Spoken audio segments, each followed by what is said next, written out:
After Kevin Doyle retired last week due to constant headaches from heading the ball, we've come to AFC Totton to see how this will affect the first team players' approach to the game and how will it affect their long-term health. Concussion, a problem that's gone under the footballing radar, but in recent years has come to the very forefront. Central defender Jack Smith suffered a different type of head injury last week during his match with Wimborne Town. Basically, it was a minute before half time. I went up to head a ball and unfortunately received an elbow to the lip. Dropped to the floor immediately and it required stitches, required hospital treatment.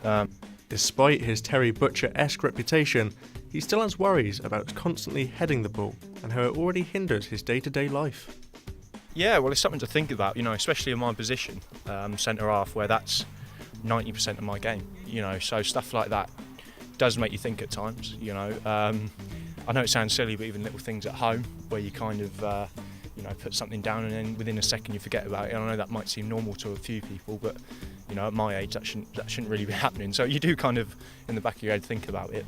A study in 2009 showed that nearly 250,000 under-18s were treated for sport and recreation-related brain injuries.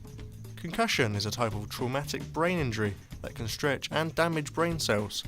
Here's neurological physiotherapist Ted Le-Broque to explain more.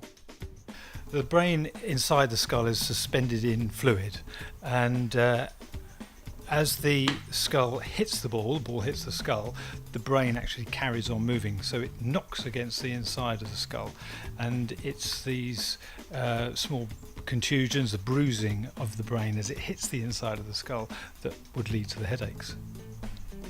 AFC Totton's manager, Louis Langdown, believes this is a matter for scientists to discuss, as no data will be collected for several years. I think there needs to be some proper research into it, absolutely.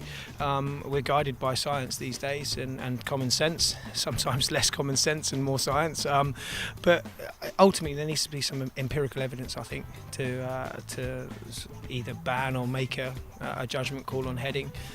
It's a sport after all, and we're here, we make a decision to play football, well aware of the injuries that may come. There are bones snapped, ligaments snapped on a daily basis. Will people head the ball? They might.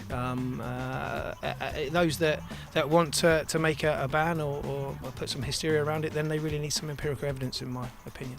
Even if some of his players look at heading injuries in a different light, he believes that it's more about the makeup of the individual and not the risks associated with it. Something that I think players will either head the ball or they won't, and we have one in our team that doesn't head a ball, and we have another lad who'll put his head wherever he can to head a ball. I think it's innate, it's a character thing.